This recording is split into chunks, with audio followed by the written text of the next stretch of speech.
ಎಲ್ಲರಿಗೂ ನಮಸ್ಕಾರ. ನವಚೇತನ ಎಜುಕೇಷನ್ ಚಾನಲ್ಗೆ ಎಲ್ಲರಿಗೂ ಸ್ವಾಗತ. ಇವತ್ತಿನ ಸೆಷನ್ನಲ್ಲಿ ನಾವು 6ನೇ ತರಗತಿ ಸಮಾಜ ವಿಜ್ಞಾನದಲ್ಲಿ ಬರುವಂತಹ ಭೂಗೋಳಶಾಸ್ತ್ರದ ಒಂದು ಪ್ರಮುಖ ಅಧ್ಯಾಯವನ್ನು ಅಧ್ಯಯನ ಮಾಡೋಣ. ಅಧ್ಯಾಯ 11 ಭೂಮಿಯ ಸ್ವರೂಪ. ಭಾಗ 1ರಲ್ಲಿ ಬರುವಂತಹ ಕೊನೆಯ ಅಧ್ಯಾಯ ಇದು. ಇದರಲ್ಲಿ ನಾವು ಭೂಮಿಯ ಮೇಲ್ಮೈ ಸ್ವರೂಪಗಳ ಕುರಿತಾಗಿ ಅಧ್ಯಯನ ಮಾಡ್ತೀವಿ. ಉದಾಹರಣೆಗೆ ಹೇಳೋದಾದರೆ, ಈಗ ನಾವು ಭೂಮಿಯ ಮೇಲ್ಮೈನಲ್ಲಿ ಪರ್ವತಗಳನ್ನು ನೋಡ್ತೀವಿ, ಪ್ರಸ್ಥಭೂಮಿಗಳು, ಮೈದಾನಗಳು, ದ್ವೀಪಗಳು, ಇವೆಲ್ಲ ಅಂಶಗಳನ್ನು ಕುರಿತಾಗಿ ನಾವು ತಿಳ್ಕೊಳ್ತೀವಿ. ಜೊತೆಗೆ ಅದರ ಪ್ರಾಮುಖ್ಯತೆ ಮತ್ತು ಅದರ ವಿಧಗಳನ್ನು ಇವತ್ತಿನ ಸೆಷನ್ನಲ್ಲಿ ನಾವು ನೋಡ್ತಾ ಹೋಗ್ತೀವಿ. ಈ ಒಂದು ಅಧ್ಯಾಯವನ್ನು ನಮಗೆ ಪರಿಷ್ಕೃತ ಪಠ್ಯಪುಸ್ತಕದಲ್ಲಿ ಹೊಸದಾಗಿ ಸೇರಿಸಿರುವಂತಹ ಅಧ್ಯಾಯ. ಹಿಂದೆ ಇದ್ದಂತಹ 6 ಮತ್ತು 7ನೇ ತರಗತಿಯ ಪಠ್ಯಪುಸ್ತಕದಲ್ಲಿ ನಮಗೆ ಖಂಡಗಳ ಬಗ್ಗೆ ಇತ್ತು. ಆದರೆ ಇವಾಗ ಖಂಡಗಳ ಬಗ್ಗೆ ಅಧ್ಯಾಯ ಇಲ್ಲ. ಅದರ ಬದಲಾಗಿ ಭೂಮಿಯ ಸ್ವರೂಪ ಅನ್ನುವಂತಹ ಅಧ್ಯಾಯವನ್ನು 6ನೇ ತರಗತಿ ಭಾಗ 1ರಲ್ಲಿ ಕೊಟ್ಟಿದ್ದಾರೆ. ಸೊ ಅದರಲ್ಲಿರುವಂತಹ ಪ್ರಮುಖ ಅಂಶಗಳನ್ನು ನಾನಿಲ್ಲಿ ಪಟ್ಟಿ ಮಾಡಿದ್ದೀನಿ. ಒಂದೊಂದಾಗಿ ನೋಡ್ತಾ ಹೋಗೋಣ. ಮೊದಲನೇ ಪ್ರಶ್ನೆ, ಭೂಸ್ವರೂಪ ಎಂದರೇನು, ಉದಾಹರಣೆ ಕೊಡಿ ಅಂತ ಇದೆ. ಭೂಮಿಯ ಸ್ವರೂಪ ಅಥವಾ ಭೂಸ್ವರೂಪ ಅಂತ ಅಂದರೆ ಭೂಮಿಯ ಮೇಲ್ಮೈನಲ್ಲಿರುವಂತಹ ವಿವಿಧ ಲಕ್ಷಣಗಳನ್ನು ಭೂಸ್ವರೂಪ ಎನ್ನುವರು. ಈಗ ಭೂಮಿ ಕೇವಲ ಒಂದೇ ರೀತಿಯ ಲಕ್ಷಣವನ್ನು ಹೊಂದಿಲ್ಲ, ವಿವಿಧ ರೀತಿಯ ಒಂದು ಸ್ವರೂಪಗಳನ್ನು ನಾವು ನೋಡ್ತೀವಿ. ಅದನ್ನೇ ನಾವು ಭೂಸ್ವರೂಪ ಅಂತ ಹೇಳೋದು. ಉದಾಹರಣೆಗೆ ಹೇಳೋದಾದರೆ, ಪರ್ವತಗಳು, ಬೆಟ್ಟ, ಕಣಿವೆ, ಮೈದಾನ, ಮರುಭೂಮಿ ಮತ್ತು ದ್ವೀಪಗಳು ಇವೆಲ್ಲವನ್ನು ನಾವು ಭೂಮಿಯ ಮೇಲ್ಮೈನಲ್ಲಿ ಕಾಣ್ತೀವಿ. ಇವುಗಳನ್ನೇ ನಾವು ಭೂಸ್ವರೂಪ ಅಥವಾ ಭೂಮಿಯ ಸ್ವರೂಪ ಅಂತ ಹೇಳೋದು. ಸೊ ಈಗ ಇದರ ಕುರಿತಾಗಿ ನಮಗೆ ಇವುಗಳ ಲಕ್ಷಣದ ಮೇಲೆ ಒಂದು ಬಹು ಆಯ್ಕೆಯ ಪ್ರಶ್ನೆಯನ್ನು ಕೇಳ್ಬೋದು. ಸೊ ಈ ಒಂದು ಪ್ರಶ್ನೆಯನ್ನು ನಾನು ಇಲ್ಲಿ ಕ್ರಿಯೇಟ್ ಮಾಡಿದ್ದೀನಿ. ಭೂಸ್ವರೂಪದ ಕುರಿತಾಗಿ ಈ ಕೆಳಗಿನ ಯಾವ ಹೇಳಿಕೆ ತಪ್ಪಾಗಿದೆ? ಮೊದಲನೇ ಆಯ್ಕೆ, ಭೂಸ್ವರೂಪವು ಶಾಶ್ವತವಲ್ಲ, ಅದು ಬದಲಾಗುತ್ತಿರುತ್ತದೆ. ಎರಡನೆಯ ಹೇಳಿಕೆ, ಭೂಸ್ವರೂಪವು ತನ್ನ ಮೂಲ ಸ್ವರೂಪವನ್ನು ಹೊಂದಿರುವುದಿಲ್ಲ. ಮೂರನೇ ಹೇಳಿಕೆ, ಭೂಸ್ವರೂಪವು ಆಂತರಿಕ ಮತ್ತು ಬಾಹ್ಯ ಶಕ್ತಿಗಳ ಕಾರ್ಯಾಚರಣೆಯಿಂದ ಬದಲಾಗುತ್ತದೆ. ಇನ್ನು ನಾಲ್ಕನೇದಾಗಿ, ಮೇಲಿನ ಎಲ್ಲ ಹೇಳಿಕೆಗಳು ಸರಿಯಾಗಿದೆ. ಇಲ್ಲಿ ಭೂಸ್ವರೂಪ ಅಂದರೆ ಏನು ಅಂತ ನಮ್ಗೆ ಗೊತ್ತಾಯಿತು. ಈ ಪರ್ವತಗಳು, ಬೆಟ್ಟ, ಕಣಿವೆ, ನಂತರ ಮೈದಾನ, ಮರುಭೂಮಿ ಇವೆಲ್ಲವೂ ಕೂಡ ಭೂಸ್ವರೂಪಗಳು. ಅವೆಲ್ಲವೂ ಕೂಡ ಶಾಶ್ವತವಲ್ಲ ಮತ್ತು ಅವು ಬದಲಾಗ್ತಾನೆ ಇರುತ್ತೆ. ಹೌದಾ? ಈಗ ಒಂದು ನದಿಯನ್ನು ತಗೊಂಡ್ರೆ ಅದು ಯಾವಾಗಲೂ ಕೂಡ ತುಂಬಿ ಹರಿತಾನೆ ಇರಲ್ಲ. ಅದರ ಸ್ವರೂಪ ಕಾಲಕ್ಕೆ ತಕ್ಕಂತೆ ಬದಲಾಗ್ತಾ ಹೋಗುತ್ತೆ. ಹೌದಾ? ಆದ್ದರಿಂದ ಇದು ಶಾಶ್ವತವಲ್ಲ, ಅದು ಕಾಲಕ್ಕೆ ಅನುಗುಣವಾಗಿ ಬದಲಾಗ್ತಾ ಹೋಗುತ್ತೆ ಅನ್ನುವಂತಹ ಹೇಳಿಕೆ ಸರಿಯಾಗಿದೆ. ಹೌದಾ? ನೆಕ್ಸ್ಟು, ಭೂಸ್ವರೂಪವು ತನ್ನ ಮೂಲ ಸ್ವರೂಪವನ್ನು ಹೊಂದಿರುವುದಿಲ್ಲ, ಅದರ ಸ್ವರೂಪದಲ್ಲಿ ಬದಲಾವಣೆ ಆಗ್ತಾ ಇರುವಂಥದ್ದು. ಸೊ ಇದು ಕೂಡ ಸರಿ ಇದೆ. ಮತ್ತು ಭೂಸ್ವರೂಪವು ಆಂತರಿಕ ಮತ್ತು ಬಾಹ್ಯ ಶಕ್ತಿಗಳ ಕಾರ್ಯಾಚರಣೆಯಿಂದ ಬದಲಾಗುತ್ತದೆ. ಈಗ ಆಂತರಿಕ ಶಕ್ತಿ ಅಂದರೆ ಜ್ವಾಲಾಮುಖಿ ಆಗಿರ್ಬೋದು, ಭೂಕಂಪ ಆಗಿರ್ಬೋದು. ಹೌದಾ? ಇನ್ನು ಬಾಹ್ಯ ಶಕ್ತಿಗಳು ಅಂದರೆ ಮಳೆ ಆಗಿರ್ಬೋದು, ಮಾರುತ, ಇವೆಲ್ಲ ಅಂಶಗಳಿಂದ ಭೂಮಿಯ ಸ್ವರೂಪ ಬದಲಾವಣೆಗೆ ಒಳಪಡುತ್ತೆ. ಅಂದರೆ ಅದರ ಮೇಲೆ ಪ್ರಭಾವವನ್ನು ಇದು ಬೀರುತ್ತೆ ಅನ್ನುವಂಥದ್ದು. ಸೊ ಹಾಗಾಗಿ ಈ ಹೇಳಿಕೆ ಕೂಡ ಸರಿ. ನಮ್ಮ ಸರಿಯಾದಂತಹ ಉತ್ತರ ಮೇಲಿನ ಎಲ್ಲ ಹೇಳಿಕೆಗಳು ಸರಿ ಅನ್ನೋದು ಉತ್ತರ ಆಗಿರಬೇಕು. ಸೊ ಈ ರೀತಿ ಬಹು ಆಯ್ಕೆಯ ಪ್ರಶ್ನೆಯನ್ನು ಕೂಡ ಕೇಳ್ಬೋದು. ಓಕೆನಾ? ಸೊ ಆದ್ದರಿಂದ ಅಧ್ಯಾಯವನ್ನು ನಾವು ಕರೆಕ್ಟಾಗಿ ಓದಿದಾಗ ಇಂತಹ ಯಾವುದೇ ಅಂಶದ ಮೇಲೆ ಪ್ರಶ್ನೆ ಕೇಳಿದರೆ ಸರಿಯಾಗಿ ಉತ್ತರಿಸಲಿಕ್ಕೆ ಸಾಧ್ಯ ಆಗುತ್ತೆ. ಈಗ ನೆಕ್ಸ್ಟು ಮುಂದಿನ ಅಂಶವನ್ನು ನೋಡೋಣ. ಮೂರನೆಯ ಪ್ರಶ್ನೆ, ಭೂಸ್ವರೂಪಗಳಲ್ಲಿ ಎಷ್ಟು ವಿಧಗಳು, ಅವು ಯಾವುವು ಅಂತ ಇದೆ. ಭೂಸ್ವರೂಪಗಳಲ್ಲಿ ಪ್ರಮುಖವಾಗಿ 3 ವಿಧಗಳಿದೆ. ಒಂದನೇದು ಪರ್ವತಗಳು, ಎರಡನೇದು ಪ್ರಸ್ಥಭೂಮಿಗಳು ಮತ್ತು ಮೂರನೇದಾಗಿ ಮೈದಾನಗಳು ಅಂತ ಬರುತ್ತೆ. ಈ ಒಂದು ಅಧ್ಯಾಯದಲ್ಲಿ ನಾವು ಈ 3 ವಿಧಗಳ ಕುರಿತಾಗಿ ಡೀಟೇಲ್ ಆಗಿ ಮಾಹಿತಿಯನ್ನು ತಿಳ್ಕೊಳ್ತಾ ಹೋಗ್ತೀವಿ. ಈ 3 ವಿಧಗಳ ಕುರಿತಾಗಿ ಅರ್ಥ ಮತ್ತು ಅದರ ವಿಧಗಳು, ಜೊತೆಗೆ ಅದರ ಪ್ರಾಮುಖ್ಯತೆ ಏನು ಅನ್ನೋದನ್ನು ನಾವು ತಿಳ್ಕೊಳ್ತಾ ಹೋಗ್ತೀವಿ. ಜೊತೆಗೆ ಮರುಭೂಮಿಗಳ ಬಗ್ಗೆ ಕೊಟ್ಟಿದ್ದಾರೆ ಮತ್ತು ದ್ವೀಪಗಳ ಬಗ್ಗೆ ಕೂಡ ಮಾಹಿತಿ ಇದೆ. ಸೊ ಅದೆಲ್ಲವನ್ನು ನೋಡೋಣ. ಮೊದಲನೇದಾಗಿ ಬರೋದು ಪರ್ವತಗಳು. ಪರ್ವತಗಳು ಪೃಥ್ವಿಯ ಮೇಲೆ ಇರುವಂತಹ ನಮ್ಮ ಸುತ್ತಲಿನ ಪ್ರದೇಶಗಳಿಗಿಂತ ಎತ್ತರವುಳ್ಳ ಮತ್ತು ಮೇಲಕ್ಕೆತ್ತಲ್ಪಟ್ಟಂತಹ ಭೂಭಾಗಗಳನ್ನು ನಾವು ಪರ್ವತಗಳು ಅಂತ ಹೇಳ್ತೀವಿ. ಪೃಥ್ವಿಯ ಮೇಲ್ಮೈನಲ್ಲಿ ಸುತ್ತಲಿನ ಪ್ರದೇಶಗಳಿಗಿಂತ ಎತ್ತರವುಳ್ಳ ಹಾಗೂ ಮೇಲಕ್ಕೆತ್ತಲ್ಪಟ್ಟ ಭೂಭಾಗಗಳನ್ನು ಪರ್ವತಗಳು ಅಂತ ಹೇಳ್ತೀವಿ. ಹಾಗಾದರೆ ಶಿಖರ ಅಂದರೆ ಏನು, ಬೆಟ್ಟ ಅಂದರೆ ಏನು, ಇದೆಲ್ಲವನ್ನು ನಾವು ತಿಳ್ಕೊಳ್ಬೇಕು. ಶಿಖರ ಅಂತ ಅಂದರೆ ಪರ್ವತದ ಅತ್ಯಂತ ಎತ್ತರವುಳ್ಳ ತುದಿಗೆ ಶಿಖರ ಎನ್ನುವರು. ಪರ್ವತದ ಅತ್ಯಂತ ಎತ್ತರವುಳ್ಳ ತುದಿಗೆ ನಾವು ಶಿಖರ ಅಂತ ಹೇಳ್ತೀವಿ. ಹಾಗಾದರೆ ಪರ್ವತ ಮತ್ತು ಬೆಟ್ಟ ಇವೆರಡೂ ಒಂದೇನಾ ಅಂದರೆ ನಾವು ಅದನ್ನು ಡೀಟೇಲ್ ಆಗಿ ತಿಳ್ಕೊಳ್ಬೇಕು. ಪರ್ವತ ಅಂತ ಅಂದರೆ ಅದು ಅತ್ಯಂತ ಎತ್ತರವಾಗಿರುತ್ತೆ, ಆದರೆ ಬೆಟ್ಟ ಪರ್ವತಕ್ಕೆ ಹೋಲಿಸಿ ನೋಡಿದಾಗ ಅದು ಅಷ್ಟು ಎತ್ತರವನ್ನು ಹೊಂದಿರೋದಿಲ್ಲ ಮತ್ತು ಕಡಿದಾದಂತಹ ಇಳಿಜಾರನ್ನು ಕೂಡ ಹೊಂದಿರಲ್ಲ. ಓಕೆ, ಸೊ ಅದೇ ಅಂಶವನ್ನು ನಾನಿಲ್ಲಿ ಬರೆದಿದ್ದೀನಿ. ಬೆಟ್ಟವು ಪರ್ವತವೊಂದರಷ್ಟು ಎತ್ತರವುಳ್ಳದ್ದಲ್ಲ. ಬೆಟ್ಟಗಳು ಸಾಮಾನ್ಯವಾಗಿ 600 ಮೀಟರ್ ಎತ್ತರವುಳ್ಳವು. ಓಕೆ, ಪರ್ವತಗಳು 600 ಮೀಟರ್ಗಿಂತನೂ ಕೂಡ ಹೆಚ್ಚು ಎತ್ತರವನ್ನು ಹೊಂದಿರುತ್ತೆ ಅನ್ನೋದನ್ನು ನಾವು ತಿಳ್ಕೊಂಡಿರ್ತೀವಿ, ಹೌದಾ? ಆದರೆ ಬೆಟ್ಟಗಳು 600 ಮೀಟರಷ್ಟು ಎತ್ತರವನ್ನು ಹೊಂದಿರುತ್ತೆ. ಅವುಗಳ ಇಳಿಜಾರು ಪರ್ವತದಷ್ಟು ಕಡಿದಾಗಿ ಇರೋದಿಲ್ಲ. ಓಕೆನಾ? ಸೊ ಇದು ಪರ್ವತ ಹಾಗೂ ಬೆಟ್ಟಕ್ಕೆ ಇರುವಂತಹ ಒಂದು ವ್ಯತ್ಯಾಸ. ಓಕೆನಾ? ಸೊ ನೆಕ್ಸ್ಟು ಪರ್ವತ ಸರಣಿ ಅಂದರೆ ಏನು ಅಂತ ನೋಡೋಣ. ಶಿಖರಗಳನ್ನುಳ್ಳ ಅಥವಾ ಇಲ್ಲದ ಪರ್ವತಗಳ ಸಾಲುಗಳನ್ನು ನಾವು ಪರ್ವತ ಸರಣಿ ಅಂತ ಹೇಳ್ತೀವಿ. ಉದಾಹರಣೆಯನ್ನು ಹೇಳೋದಾದರೆ ಏಷ್ಯಾ ಖಂಡದಲ್ಲಿರುವಂತಹ ಹಿಮಾಲಯ ಪರ್ವತ ಸರಣಿ, ಯುರೋಪ್ ಖಂಡದಲ್ಲಿರುವಂತಹ ಆಲ್ಪ್ಸ್ ಪರ್ವತ ಶ್ರೇಣಿ, ದಕ್ಷಿಣ ಅಮೆರಿಕಾದ ಆ್ಯಂಡಿಸ್ ಪರ್ವತ ಶ್ರೇಣಿ ಮತ್ತು ಉತ್ತರ ಅಮೆರಿಕಾದ ರಾಕಿ ಪರ್ವತ ಸರಣಿಯನ್ನು ನಾವು ಇಲ್ಲಿ ಉದಾಹರಣೆಯಾಗಿ ಹೇಳ್ಬೋದು. ಓಕೆ, ಈ ಒಂದು ಮಾಹಿತಿಯನ್ನು ನೀವು ತಿಳ್ಕೊಳ್ಬೇಕು. ಯಾವ ಖಂಡದಲ್ಲಿ ಯಾವ ಪರ್ವತ ಸರಣಿಗಳು ಬರುತ್ತೆ ಅನ್ನೋದು. ಉದಾಹರಣೆಗೆ ನಮಗಿದನ್ನು ಹೊಂದಿಸಿ ಬರೀ ರೀತಿಯಲ್ಲಿ ಪ್ರಶ್ನೆಯನ್ನು ಕೇಳ್ಬೋದು, ಅಥವಾ ಆ್ಯಂಡಿಸ್ ಪರ್ವತ ಶ್ರೇಣಿ ಯಾವ ಖಂಡದಲ್ಲಿ ಕಂಡುಬರುತ್ತೆ ಅಂತ ಜಸ್ಟ್ 1 ಲೈನ್ ಕ್ವಶನ್ ಆಗಾದರೂ ಕೇಳ್ಬೋದು. ಹಾಗಾಗಿ ಆ ಖಂಡಗಳನ್ನು ನಾವು ನೆನ್ಪಿಟ್ಕೊಳ್ಬೇಕಾಗತ್ತೆ. ಓಕೆನಾ? ಸೊ ಇದಿಷ್ಟು ಕ್ಲಿಯರಾಗಿ ಅರ್ಥ ಆಗಿದೆ ಅಂತ ಅಂದ್ಕೊಳ್ತೀನಿ. ನೆಕ್ಸ್ಟು ಪರ್ವತಗಳ ವಿಧಗಳನ್ನು ಕುರಿತಾಗಿ ನೋಡ್ತಾ ಹೋಗೋಣ. ಪರ್ವತಗಳ ವಿಧಗಳು. ನಿರ್ಮಾಣದ ಆಧಾರದ ಮೇಲೆ ಪರ್ವತಗಳನ್ನು ನಾವು 3 ವಿಧಗಳಾಗಿ ವಿಂಗಡಿಸ್ತೀವಿ. ಒಂದನೇದ್ದು ಮಡಿಕೆ ಪರ್ವತಗಳು, ಎರಡನೇದ್ದು ಖಂಡ ಪರ್ವತಗಳು, ಮೂರನೇದ್ದು ಜ್ವಾಲಾಮುಖಿ ಜನಿತ ಪರ್ವತಗಳು. ಓಕೆ, ಈಗ ಮಡಿಕೆ ಪರ್ವತಗಳು ಅಂತ ಅಂದರೆ ಏನು, ಅದಕ್ಕೆ ಉದಾಹರಣೆಯನ್ನು ನೋಡೋಣ. ಮಡಿಕೆ ಪರ್ವತಗಳು ಇವು ಶಿಲಾಸ್ತರಗಳು ಮುದುಡಿಕೊಳ್ಳುವುದರಿಂದ ನಿರ್ಮಾಣವಾಗುತ್ತವೆ. ಅವು ಅತಿ ಎತ್ತರವುಳ್ಳ ಪರ್ವತಗಳು. ಓಕೆ, ಮಡಿಕೆ ಪರ್ವತಗಳು ಅತ್ಯಂತ ಎತ್ತರವಾಗಿರುತ್ತೆ. ಈ ಶಿಲಾಸ್ತರಗಳು ಮಡಚಿಕೊಳ್ಳುವುದರಿಂದ ಅಥವಾ ಮುದುಡಿಕೊಳ್ಳುವುದರಿಂದ ಮಡಿಕೆ ಪರ್ವತಗಳು ನಿರ್ಮಾಣ ಆಗುತ್ತೆ. ಉದಾಹರಣೆಗೆ ಹೇಳೋದಾದರೆ ಹಿಮಾಲಯ ಮತ್ತು ಆಲ್ಪ್ಸ್ ಪರ್ವತಗಳನ್ನು ನಾವಿಲ್ಲಿ ಉದಾಹರಣೆಯಾಗಿ ಹೇಳ್ಬೋದು. ಎರಡನೇದಾಗಿ ಖಂಡ ಪರ್ವತಗಳು ಅಂತ ಬರುತ್ತೆ. 2 ಸಮಾನಾಂತರ ಶಿಲಾಸ್ತರ ಭಂಗಗಳ ನಡುವಣ ಭಾಗವು ಮೇಲಕ್ಕೆ ಎತ್ತಲ್ಪಡುವುದರಿಂದ ಇದು ನಿರ್ಮಾಣವಾಗುತ್ತದೆ. ಇವುಗಳ ಎತ್ತರ ಕಡಿಮೆ ಇರುತ್ತೆ, ಇವು ಅತಿ ಎತ್ತರವಾಗಿರುವುದಿಲ್ಲ ಅನ್ನುವಂಥದ್ದು. ಉದಾಹರಣೆಗೆ ಹೇಳೋದಾದರೆ ಉತ್ತರ ಅಮೆರಿಕಾದ ಸಿಯರ್ ನಿವೆಡ್ ಅನ್ನುವಂತಹ ಪರ್ವತ ಮತ್ತು ಯುರೋಪ್ ಖಂಡದ ವಾಸ್ಚೆಸ್ ಅನ್ನುವಂತಹ ಖಂಡ ಪರ್ವತ. ಓಕೆ, ಇವೆರಡೂ ಕೂಡ ಖಂಡ ಪರ್ವತಗಳಿಗೆ ಉದಾಹರಣೆ ಆಗುವಂಥದ್ದು. ಇನ್ನು ಮೂರನೇದಾಗಿ ನಾವು ನೋಡ್ತೀವಿ ಜ್ವಾಲಾಮುಖಿ ಜನಿತ ಪರ್ವತಗಳು. ಇಲ್ಲಿ ಹೆಸರಲ್ಲೇ ಅಡಕವಾಗಿದೆ, ಈ ಒಂದು ಪರ್ವತಗಳು ಜ್ವಾಲಾಮುಖಿಯಿಂದ ಉಂಟಾಗಿರುವಂಥದ್ದು ಅನ್ನುವಂಥದ್ದು. ಇವು ಜ್ವಾಲಾಮುಖಿ ಸ್ಫೋಟಿತ ವಸ್ತುಗಳು ರಾಶಿಗೊಂಡು ನಿರ್ಮಾಣವಾಗುತ್ತದೆ. ಓಕೆ, ಜ್ವಾಲಾಮುಖಿಯಿಂದ ಸ್ಫೋಟವಾದಾಗ ವಸ್ತುಗಳು ಹೊರಚಿಮ್ಮುತ್ತೆ, ಅದೆಲ್ಲವೂ ಕೂಡ ಒಂದು ಕಡೆ ರಾಶಿಯಾಗಿ ಈ ಪರ್ವತಗಳು ನಿರ್ಮಾಣ ಆಗುತ್ತೆ ಅನ್ನುವಂಥದ್ದು. ಅವುಗಳ ತಡ ವಿಸ್ತಾರವಾಗಿದ್ದು ಎತ್ತರವಾದ ಶಂಖಾಕೃತಿಯ ಶಿಖರಗಳನ್ನೊಳಗೊಂಡಿದೆ. ಉದಾಹರಣೆಗೆ ಜಪಾನಿನ ಫ್ಯೂಜಿಯಾಮ ಮತ್ತು ಆಫ್ರಿಕಾದ ಕಿಲಿಮಾಂಜರೋ ಅನ್ನುವಂತಹ ಜ್ವಾಲಾಮುಖಿಗಳಿಂದ ಜ್ವಾಲಾಮುಖಿ ಜನಿತ ಪರ್ವತಗಳು ನಿರ್ಮಾಣಗೊಂಡಿದೆ. ಓಕೆ, ಸೊ ನೆಕ್ಸ್ಟ್ ಬರುತ್ತೆ ಪರ್ವತಗಳ ಪ್ರಾಮುಖ್ಯತೆ. ಪರ್ವತಗಳಿಂದ ಯಾವೆಲ್ಲ ಪ್ರಾಮುಖ್ಯತೆ ಅಂದರೆ ಯಾವೆಲ್ಲ ಲಾಭಗಳಿದೆ ಅನ್ನೋದನ್ನು ನಾವು ನೋಡೋಣ. ಪರ್ವತಗಳು ಹಲವು ಮಹತ್ವವುಳ್ಳವು. ಅವುಗಳೆಂದರೆ 2 ದೇಶಗಳ ನಡುವೆ ಸ್ವಾಭಾವಿಕ ಗಡಿಗಳನ್ನು ಇವು ನಿರ್ಮಿಸುತ್ತದೆ.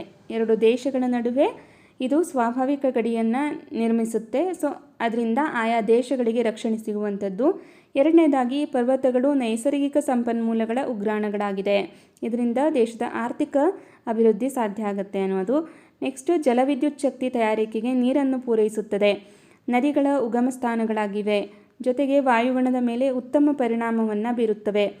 ಅದಾದ ಮೇಲೆ ರಮಣೀಯವಾದ ದೃಶ್ಯಗಳನ್ನು ಹೊಂದಿದ್ದು ಅವು ಪ್ರವಾಸಿ ತಾಣಗಳಾಗಿವೆ ಅನ್ನುವಂಥದ್ದು. ನೆಕ್ಸ್ಟು ನೆಡುತೋಪು ಬೆಳೆ ಅಂದರೆ ಪ್ಲ್ಯಾಂಟೇಷನ್ಗಳಿಗೆ ಇದು ಪೂರಕವಾಗಿದೆ.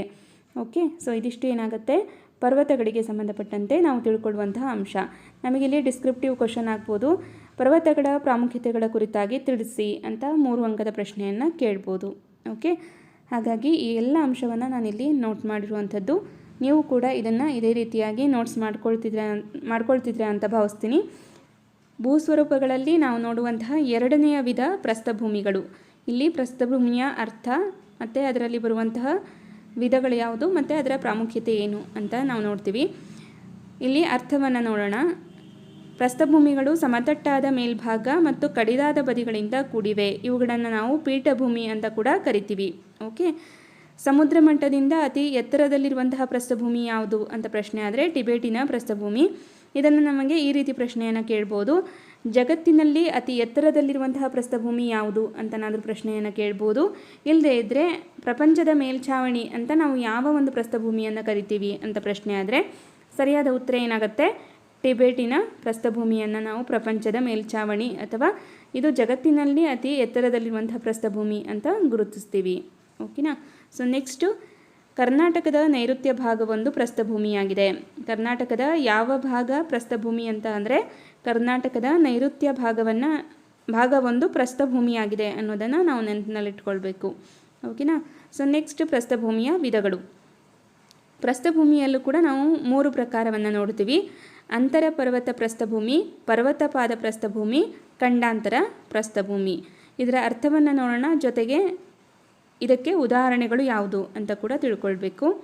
ಅಂತರ ಪರ್ವತ ಪ್ರಸ್ಥಭೂಮಿ ಅಂದರೆ ಸುತ್ತಲೂ ಪರ್ವತ ಸರಣಿಗಳಿಂದ ಸುತ್ತುವರೆದಿರುವಂತಹ ಪ್ರಸ್ಥಭೂಮಿಗಳಾಗಿರುತ್ತೆ. ಓಕೆ, ಸುತ್ತಲೂ ಪರ್ವತ ಸರಣಿಗಳಿರಬೇಕು. ಅಂತಹ ಒಂದು ಪ್ರಸ್ಥಭೂಮಿಯನ್ನು ನಾವು ಅಂತರ ಪರ್ವತ ಪ್ರಸ್ಥಭೂಮಿ ಅಂತ ಹೇಳ್ತೀವಿ. ಉದಾಹರಣೆಗೆ ಹೇಳೋದಾದರೆ ಏಷ್ಯಾ ಖಂಡದಲ್ಲಿರುವಂತಹ ಟಿಬೇಟ್ ಪ್ರಸ್ಥಭೂಮಿ ಮತ್ತು ದಕ್ಷಿಣ ಅಮೆರಿಕಾದಲ್ಲಿರುವಂತಹ ಬೊಲಿವಿಯಾ ಪ್ರಸ್ಥಭೂಮಿ. ಸೊ ಇಲ್ಲಿ ಖಂಡಗಳನ್ನು ನೆನ್ಪಿಟ್ಕೊಳ್ಳಿ, ಯಾವ ಪ್ರಸ್ಥಭೂಮಿ ಯಾವ ಖಂಡದಲ್ಲಿ ಬರುತ್ತೆ ಅಂತ ಪ್ರಶ್ನೆ ಆಗ್ಬೋದು. ಓಕೆನಾ. ದಕ್ಷಿಣ ಅಮೆರಿಕಾದಲ್ಲಿ ಕಂಡುಬರುವಂತಹ ಬೊಲಿವಿಯಾ ಪ್ರಸ್ಥಭೂಮಿ. ನೆಕ್ಸ್ಟ್, ಪರ್ವತಪಾದ ಪ್ರಸ್ಥಭೂಮಿ. ಒಂದು ಕಡೆ ಪರ್ವತಗಳಿಂದಲೂ ಮತ್ತು ಇನ್ನೊಂದು ಕಡೆ ಮೈದಾನ ಅಥವಾ ಸಾಗರಗಳಿಂದ ಸುತ್ತುವರಿದಿರುವಂತಹ ಪ್ರಸ್ಥಭೂಮಿಯನ್ನು ಪರ್ವತಪಾದ ಪ್ರಸ್ಥಭೂಮಿ ಅಂತ ಹೇಳ್ತೀವಿ. ಉದಾಹರಣೆಗೆ ಹೇಳೋದಾದರೆ ದಕ್ಷಿಣ ಅಮೆರಿಕಾ ಖಂಡದಲ್ಲಿ ಬರುವಂತಹ ಪಟಗೋನಿಯಾ ಪ್ರಸ್ಥಭೂಮಿ. ಓಕೆ, ಇದು ಪರ್ವತಪಾದ ಪ್ರಸ್ಥಭೂಮಿಗೆ ಉದಾಹರಣೆ. ನೆಕ್ಸ್ಟ್ ಬರುತ್ತೆ ಖಂಡಾಂತರ ಪ್ರಸ್ಥಭೂಮಿ. ಖಂಡಾಂತರ ಭಾಗ ಮೇಲಕ್ಕೆತ್ತುವಿಕೆ ಅಥವಾ ಶಿಲಾಪಾಕದ ಹರಡುವಿಕೆಯಿಂದ ಈ ಒಂದು ಪ್ರಸ್ಥಭೂಮಿ ನಿರ್ಮಾಣವಾಗಿರುತ್ತೆ. ಉದಾಹರಣೆಗೆ ಹೇಳೋದಾದರೆ ಭಾರತದಲ್ಲಿರುವಂತಹ ವಾಯುವ್ಯ ದಕ್ಕನ್ ಪ್ರಸ್ಥಭೂಮಿ ಇದಕ್ಕೆ ಉದಾಹರಣೆ. ಓಕೆ, ಸೊ ನೆಕ್ಸ್ಟು, ಪ್ರಸ್ಥಭೂಮಿಯ ಪ್ರಾಮುಖ್ಯತೆ. ಇದರ ಪ್ರಾಮುಖ್ಯತೆ ಏನು ಅಂದರೆ ಇದು ಖನಿಜ ಸಂಪತ್ತಿನ ಉಗ್ರಾಣವಾಗಿದೆ. ಅಂದರೆ ಖನಿಜ ಸಂಪತ್ತು ಹೇರಳವಾಗಿ ಲಭ್ಯವಿರುತ್ತೆ, ಜಲವಿದ್ಯುತ್ ಶಕ್ತಿ ಉತ್ಪಾದನೆಗೆ ಉಪಯುಕ್ತವಾಗಿದೆ, ಫಲವತ್ತಾದ ಮಣ್ಣು ಹೊಂದಿದ್ದು ಕೃಷಿಗೆ ಪೂರಕವಾಗಿದೆ ಮತ್ತು ಪ್ರಾಣಿಗಳನ್ನು ಸಾಕಲು ಇದು ಉಪಯುಕ್ತವಾಗಿದೆ. ಇದು ಪ್ರಸ್ಥಭೂಮಿಯ ಉಪಯುಕ್ತತೆ ಅಥವಾ ಇದರ ಒಂದು ಪ್ರಾಮುಖ್ಯತೆ ಏನು ಅನ್ನೋದಾಗಿರುತ್ತೆ. ಓಕೆನಾ. ಸೊ ಈಗ ನೆಕ್ಸ್ಟ್ ನಾವು ನೋಡ್ತೀವಿ ಮೈದಾನಗಳು. ಸೊ ಇಲ್ಲೂ ಕೂಡ ಅರ್ಥ, ವಿಧಗಳು ಮತ್ತು ಪ್ರಾಮುಖ್ಯತೆಯನ್ನು ತಿಳ್ಕೊಳ್ಳೋಣ. ಭೂಸ್ವರೂಪಗಳಲ್ಲಿ ನಾವು ನೋಡುವಂತಹ 3ನೆಯ ವಿಧ ಮೈದಾನಗಳು. ಇಲ್ಲಿ ನಾವು ಮೈದಾನ ಅಂದರೆ ಏನು, ಅದರಲ್ಲಿ ಬರುವಂತಹ ವಿಧಗಳು ಮತ್ತು ಪ್ರಾಮುಖ್ಯತೆಯ ಕುರಿತಾಗಿ ನಾವು ತಿಳ್ಕೊಳ್ತೀವಿ. ವಿಶಾಲವಾದ ಸಮತಟ್ಟಾದ ಅಥವಾ ಸ್ವಲ್ಪವೇ ಏರಿಳಿತಗಳುಳ್ಳ ತಗ್ಗಾದ ಭೂಭಾಗಗಳನ್ನು ನಾವು ಮೈದಾನಗಳು ಅಂತ ಹೇಳ್ತೀವಿ. ಓಕೆ, ಇದು ಯಾವ ಆಧಾರದ ಮೇಲೆ ರಚನೆ ಆಗುತ್ತೆ ಅನ್ನೋದನ್ನು ನಾವು ದೃಷ್ಟಿಯಲ್ಲಿಟ್ಕೊಂಡು ಇವುಗಳನ್ನು 3 ವಿಧಗಳಾಗಿ ವಿಂಗಡಿಸ್ತೀವಿ. ಓಕೆ, ಮೈದಾನಗಳಲ್ಲಿ 3 ವಿಧಗಳು: ರಚನಾ ಮೈದಾನಗಳು, ಅನಂತರ ಸವೆತದಿಂದಾದ ಮೈದಾನಗಳು ಮತ್ತು ಸಂಚಯನದಿಂದಾದಂತಹ ಮೈದಾನಗಳು ಅಂತ 3 ವಿಧಗಳನ್ನು, ಅವುಗಳು ಯಾವುದರ ಆಧಾರದ ಮೇಲೆ ರಚನೆ ಆಗುತ್ತೋ ಅದನ್ನು ಆಧಾರವಾಗಿಟ್ಕೊಂಡು ಈ ರೀತಿ 3 ವಿಧಗಳನ್ನಾಗಿ ವಿಂಗಡಿಸಿರೋದು. ಮೊದಲನೇದು ರಚನಾ ಮೈದಾನಗಳು ಅಂತ ಬರುತ್ತೆ. ಸಮುದ್ರದ ತಳಭಾಗವು ಮೇಲಕ್ಕೆತ್ತಲ್ಪಟ್ಟಿರುವುದರಿಂದಲೋ ಅಥವಾ ಯಾವುದಾದರೊಂದು ಭಾಗವು ತಗ್ಗಾಗಿರುವುದರಿಂದಲೋ ನಿರ್ಮಾಣವಾಗಿರುತ್ತದೆ. ಓಕೆ, ಇದಕ್ಕೆ ಉದಾಹರಣೆಯನ್ನು ಕೊಡೋದಾದರೆ ಅಮೆರಿಕ ಸಂಯುಕ್ತ ಸಂಸ್ಥಾನದ ಆಗ್ನೇಯ ಮೈದಾನ, ಇದು ರಚನಾ ಮೈದಾನಗಳಿಗೆ ನಾವು ಕೊಡುವಂತಹ ಉದಾಹರಣೆ ಆಗುತ್ತೆ. ಓಕೆನಾ. ಸೊ ನೆಕ್ಸ್ಟ್, ಸವೆತದಿಂದ ಕೂಡ ಮೈದಾನಗಳು ನಿರ್ಮಾಣ ಆಗುತ್ತೆ. ಇಲ್ಲಿ ಇವು ಪರ್ವತ ಮತ್ತು ಪ್ರಸ್ಥಭೂಮಿಗಳು ಸವೆತಕ್ಕೆ ಒಳಗಾಗಿ ತಗ್ಗು ಮೈದಾನಗಳಾಗಿರುವುದರಿಂದ ನಿರ್ಮಾಣವಾಗಿರುತ್ತದೆ.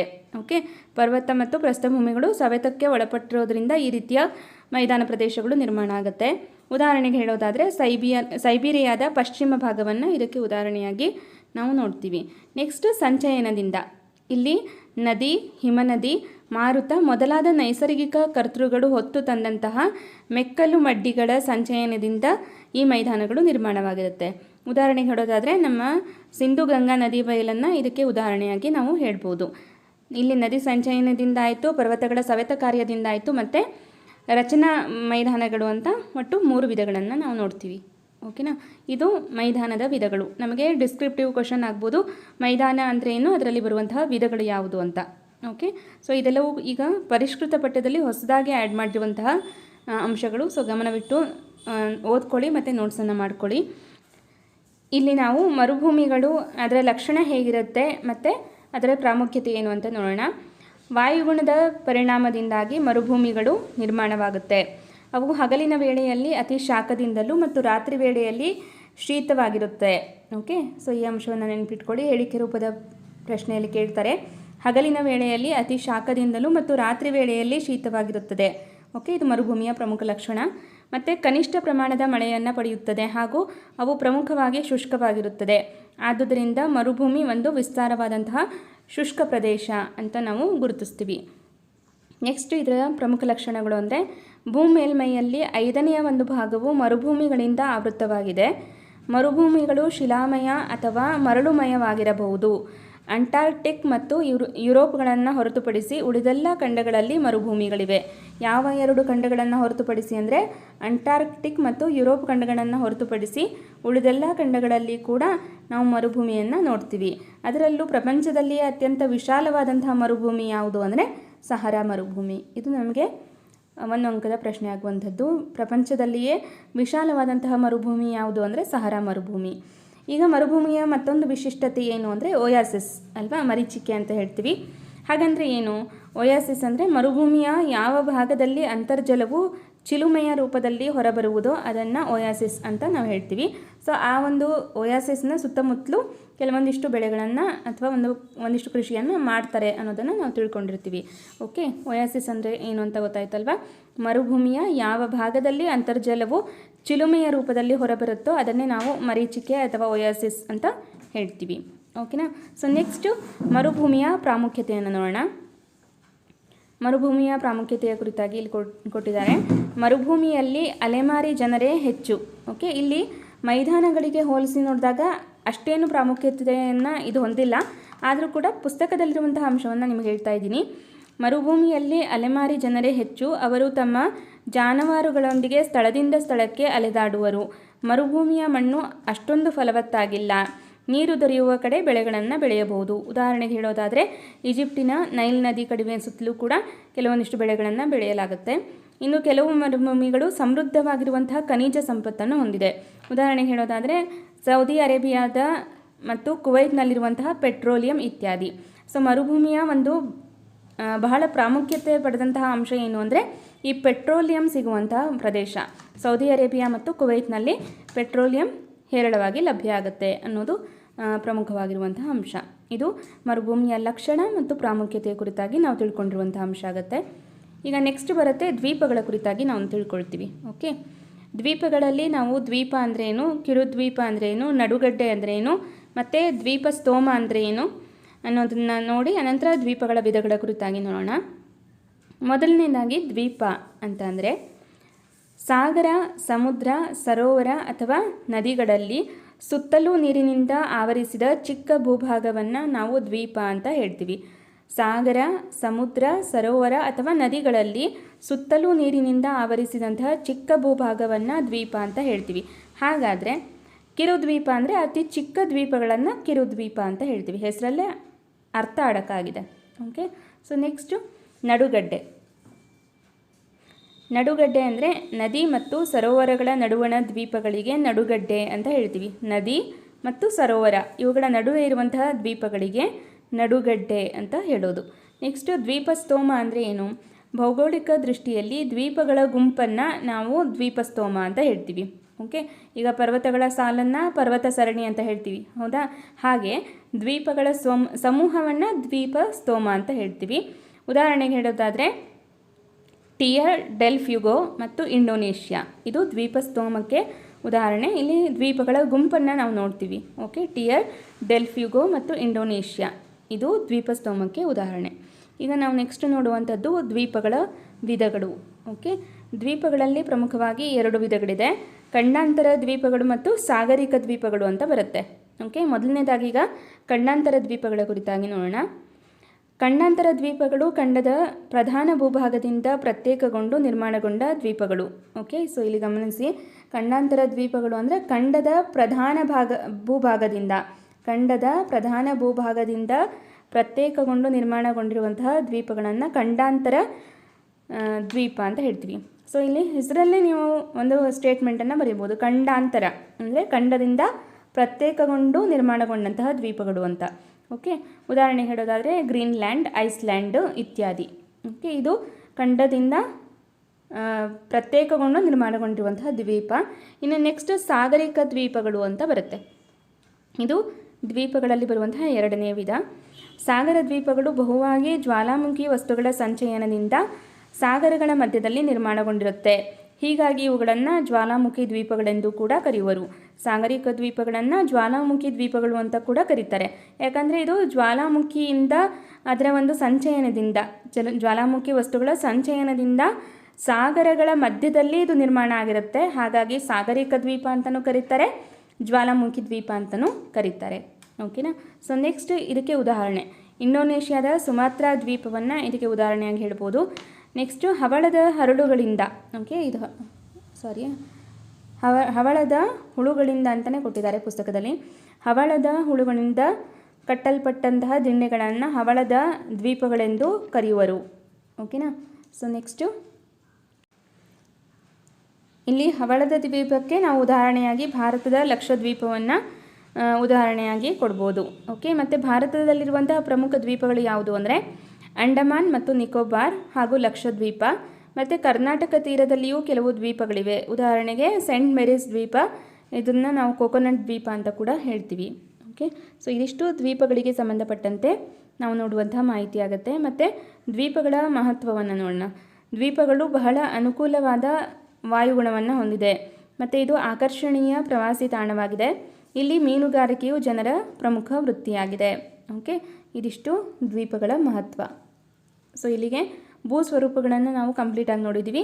ನೆಕ್ಸ್ಟು ಇನ್ನೊಂದು ಪ್ರಮುಖ ಅಂಶ ಅಂದರೆ ಪ್ರಪಂಚದ ಪ್ರಮುಖ ಸ್ವಾಭಾವಿಕ ಪ್ರದೇಶಗಳು ಯಾವುದು ಅನ್ನೋದನ್ನು ಇಲ್ಲಿ ಪಟ್ಟಿ ಮಾಡಿದ್ದಾರೆ.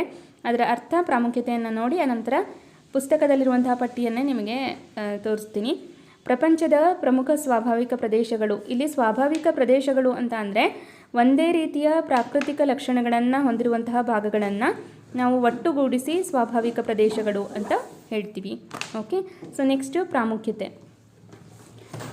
ಇದರ ಪ್ರಾಮುಖ್ಯತೆ ಏನು ಅಂದರೆ ಪ್ರಪಂಚದ ವಿವಿಧ ಭಾಗಗಳ ಸ್ವಾಭಾವಿಕ ಪರಿಸರವನ್ನು ಹೋಲಿಕೆ ಮಾಡಿ ತಿಳಿದುಕೊಳ್ಳುವುದಕ್ಕೆ ಮತ್ತು ಮಾನವನ ಪ್ರತಿಕ್ರಿಯೆ ತಿಳಿಯಲು ಸ್ವಾಭಾವಿಕ ಪ್ರದೇಶಗಳ ಅಧ್ಯಯನವು ಬಹಳ ಉಪಯುಕ್ತವಾಗಿರುತ್ತೆ ಅನ್ನುವಂಥದ್ದು. ಈಗ ನೆಕ್ಸ್ಟ್ ಇದಕ್ಕೆ ಸಂಬಂಧಪಟ್ಟಂತೆ ಅದರ ವಿಧಗಳನ್ನು ಕೊಟ್ಟಿದ್ದಾರೆ. ಸೊ ಪುಸ್ತಕದಲ್ಲಿ ಏನಿದೆಯೋ ಅದನ್ನು ನಿಮ್ಮ ಮುಂದೆ ಡಿಸ್ಪ್ಲೇ ಮಾಡ್ತೀನಿ. ಓಕೆ, ಸ್ವಾಭಾವಿಕ ಪ್ರದೇಶಗಳ ವಿಧಗಳು ಅತ್ಯಂತ ಪ್ರಮುಖ ನಿರ್ಣಾಯಕವಾದ ವಾಯುಗುಣವನ್ನು ಆಧರಿಸಿ ಭೂ ಮೇಲ್ಮೈಯನ್ನು ಅನೇಕ ಸ್ವಾಭಾವಿಕ ಪ್ರದೇಶಗಳಾಗಿ ವಿಂಗಡಿಸಲಾಗಿದೆ. ಪ್ರಮುಖ ಸ್ವಾಭಾವಿಕ ಪ್ರದೇಶಗಳು ಈ ಕೆಳಕಂಡಂತಿದೆ ಅಂತ ಇಲ್ಲಿ ಪಟ್ಟಿಯನ್ನು ಕೊಡಲಾಗಿದೆ. ಸೊ ಇದನ್ನು ನಾನು ನಿಮಗೆ ಈಗ ಓದ್ತಾ ಹೋಗಲ್ಲ, ಜಸ್ಟ್ ನೀವು ಸ್ಕ್ರೀನ್ಶಾಟ್ ತೊಗೊಳ್ಬೋದು. ಓಕೆ, ಸುಮ್ಮನೆ ನಾನು ಓದ್ತಾ ಹೋದರೆ ಕ್ಲಾಸ್ ಲೆಂದಿ ಆಗ್ತಾ ಹೋಗುತ್ತೆ. ನೀವು ನೋಟ್ಸನ್ನು ಮಾಡ್ಕೊಳ್ತಾ ಇರೋರು ಇದನ್ನು ಸ್ಕ್ರೀನ್ಶಾಟ್ ತೊಗೊಳ್ಳಿ. ಓಕೆನಾ. ಸೊ ನೆಕ್ಸ್ಟು ಇದರಲ್ಲಿ ಬರುವಂತಹ ಹೊಸ ಪದಗಳನ್ನು ನೋಡೋಣ. ಇಲ್ಲಿ ನಾವು ಹೊಸ ಪದಗಳಾಗಿ ಭೂಸ್ವರೂಪ, ಪರ್ವತ, ಬೆಟ್ಟ, ಪ್ರಸ್ಥಭೂಮಿ, ಮೈದಾನ, ಕಣಿವೆ, ಮರುಭೂಮಿ, ದ್ವೀಪ, ಶ್ರೇಣಿ, ಶಿಖರ, ಮಡಿಕೆ ಪರ್ವತಗಳು, ಖಂಡ ಪರ್ವತಗಳು, ಜ್ವಾಲಾಮುಖಿ ಪರ್ವತಗಳು, ಪೀಠಭೂಮಿ, ಖನಿಜ, ಹವಳ, ಸ್ವಾಭಾವಿಕ ಪ್ರದೇಶ, ವಾಯುಗುಣ, ಈ ಎಲ್ಲ ಹೊಸ ಪದಗಳು ನಾವು ನೋಡ್ತೀವಿ. ಯಾಕಂದರೆ 6ನೇ ತರಗತಿ ಪಠ್ಯಕ್ರಮದಲ್ಲಿ ಕೊಟ್ಟಿರುವಂತಹ ಅಧ್ಯಾಯ. ಸೊ ಹಾಗಾಗಿ 6ನೇ ತರಗತಿ ಮಕ್ಕಳಿಗೆ ಇದೆಲ್ಲವೂ ಕೂಡ ಹೊಸ ಪದಗಳಾಗಿರುತ್ತೆ. ಓಕೆ, ಸೊ ನಿಮಗೆ ತಿಳಿದಿರಲಿ ಅನ್ನೋದು ನಾವು ಪರೀಕ್ಷಾ ದೃಷ್ಟಿಯಿಂದ ನೋಡ್ಕೊಳ್ಬೇಕಾಗಿರುವಂಥದ್ದು. ಪ್ರಪಂಚದ ಅತಿ ಎತ್ತರವಾದ ಶಿಖರ ಯಾವುದು ಅಂತ ಅಂದರೆ ಮೌಂಟ್ ಎವರೆಸ್ಟ್. ಓಕೆ, ಪ್ರಪಂಚದ ಅತಿ ಎತ್ತರವಾದಂತಹ ಶಿಖರ ಮೌಂಟ್ ಎವರೆಸ್ಟ್.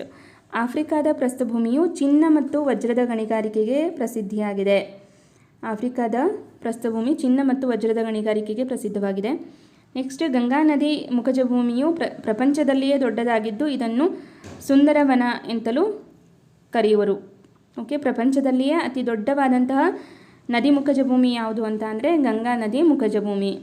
ನೆಕ್ಸ್ಟು ಸಮಶೀತೋಷ್ಣ ವಲಯದ ಹುಲ್ಲುಗಾವಲುಗಳನ್ನು ಆಫ್ರಿಕಾದಲ್ಲಿ ಸ್ಟೆಪ್ಪಿ, ಉತ್ತರ ಅಮೇರಿಕಾದಲ್ಲಿ ಪ್ರೆರಿ, ನೆಕ್ಸ್ಟ್ ದಕ್ಷಿಣ ಅಮೇರಿಕಾದಲ್ಲಿ ಪಂಪಾಸ್, ಆಸ್ಟ್ರೇಲಿಯಾದಲ್ಲಿ ಡೌನ್ಸ್ ಹಾಗೂ ದಕ್ಷಿಣ ಆಫ್ರಿಕಾದಲ್ಲಿ ವೇಲ್ಸ್ ಎಂದು ಕರೆಯುವರು. ಸೊ ಇದನ್ನು ನೀವು ನೋಟ್ ಮಾಡ್ಕೊಳ್ಳಿ. ಇದನ್ನು ನಮಗೆ ಹೊಂದಿಸಿ ಬರೀ ರೀತಿಯಲ್ಲಿ ಕೊಡ್ತಾರೆ ಅಥವಾ ಸಿಂಗಲ್ ಲೈನ್ ಕ್ವಶನ್ ಕೂಡ ಮಾಡ್ಬೋದು. ನೆಕ್ಸ್ಟು ಭಾರತದ ವಾಯುವ್ಯ ಭಾಗದಲ್ಲಿ ಉಷ್ಣವಲಯದ ಥಾರ್ ಮರುಭೂಮಿ ಇದೆ. ಓಕೆ, ಭಾರತದ ಏಕೈಕ ಮರುಭೂಮಿ ಅಂದರೆ ಥಾರ್ ಮರುಭೂಮಿ. ಸೊ ಇದು ಎಲ್ರಿಗೂ ಕೂಡ ಈಸಿಯಾಗಿ ಗೊತ್ತಿರುವಂತಹ ಅಂಶ. ಈಗ ಇಲ್ಲಿಗೆ ನಾವು 6ನೇ ತರಗತಿಯ ಭಾಗ 1 ಪಠ್ಯಕ್ರಮವನ್ನು ಕಂಪ್ಲೀಟಾಗಿ ಮುಗಿಸಿದ್ದೀವಿ. ಓಕೆ, ಅದರಲ್ಲಿ ಬರುವಂತಹ ಇತಿಹಾಸದ ಅಧ್ಯಾಯಗಳು, ಪೌರನೀತಿ ಮತ್ತು ಭೂಗೋಳಶಾಸ್ತ್ರದ ಅಧ್ಯಾಯಗಳು ಕಂಪ್ಲೀಟಾಗಿ ಇವತ್ತಿಗೆ ಮುಗಿಯುತ್ತೆ. ಒಟ್ಟು 11 ಅಧ್ಯಾಯಗಳಿತ್ತು. ಸೊ 11 ಅಧ್ಯಾಯಗಳನ್ನು ಕೂಡ ಇವತ್ತು ಗುರುಪೂರ್ಣಿಮೆಯ ಕೊಡುಗೆಯಾಗಿ ಮುಗಿಸ್ಕೊಟ್ಟಿದ್ದೀನಿ ಅಂತ ಅಂದ್ಕೊಳ್ಬೋದು ನೀವು. ನಿಮ್ಮ ಅಧ್ಯಯನಕ್ಕೆ ಅನುಕೂಲ ಆಗಲಿ ಅನ್ನುವಂಥ ನಿಟ್ಟಿನಲ್ಲಿ ಈ ಒಂದು ಪ್ರಯತ್ನವನ್ನು ಮಾಡ್ತಾ ಇರುವಂಥದ್ದು. ಎಲ್ರಿಗೂ ಕೂಡ ಗುರುಪೂರ್ಣಿಮೆಯ ಶುಭಾಶಯಗಳು. ನಮ್ಮ ನವಚೇತನ ವತಿಯಿಂದ ನಿಮಗೆ ಶುಭಾಶಯಗಳನ್ನು ನಾನು ಕೋರ್ತಾ ಇದ್ದೀನಿ. ಶಿಕ್ಷಕ ಆಕಾಂಕ್ಷಿಗಳಿಗೆ ಮುಂದಿನ ದಿನಗಳಲ್ಲಿ ಅವರ ಕನಸಿನ ಹುದ್ದೆಯನ್ನು ಪಡೆಯುವಂತಾಗಲಿ ಅನ್ನುವಂಥ ಆಶಯದೊಂದಿಗೆ ಇವತ್ತಿನ ತರಗತಿಯನ್ನು ಇಲ್ಲಿಗೆ ಮುಗಿಸ್ತಾ ಇದ್ದೀನಿ. ಮತ್ತು ಈ ಒಂದು ಸೆಷನ್ ಬಗ್ಗೆ ನಿಮ್ಮ ಅಭಿಪ್ರಾಯ ಅನಿಸಿಕೆಯನ್ನು ಕಮೆಂಟ್ ಮಾಡಿ ತಿಳಿಸಿ. ಮತ್ತು ಸೆಷನ್ ಇಷ್ಟ ಆದರೆ ಲೈಕ್ ಮಾಡಿ. ಮತ್ತು ಇದುವರೆಗೂ ಯಾರು ನಮ್ಮ ಚಾನಲನ್ನು ಸಬ್ಸ್ಕ್ರೈಬ್ ಮಾಡ್ಕೊಂಡಿಲ್ವೋ ಸಬ್ಸ್ಕ್ರೈಬ್ ಮಾಡಿಕೊಂಡು ಪಕ್ಕದಲ್ಲಿರುವಂತಹ ಬೆಲ್ ಬಟನನ್ನು ಪ್ರೆಸ್ ಮಾಡೋದ್ರ ಮೂಲಕ ನೋಟಿಫೈ ಆಗಿರಿ ಅಂತ ಹೇಳ್ತಾ ಇವತ್ತಿನ ಸೆಷನ್ ಇಲ್ಲಿಗೆ ಮುಗಿಸ್ತಾ ಇದ್ದೀನಿ. Thank you all.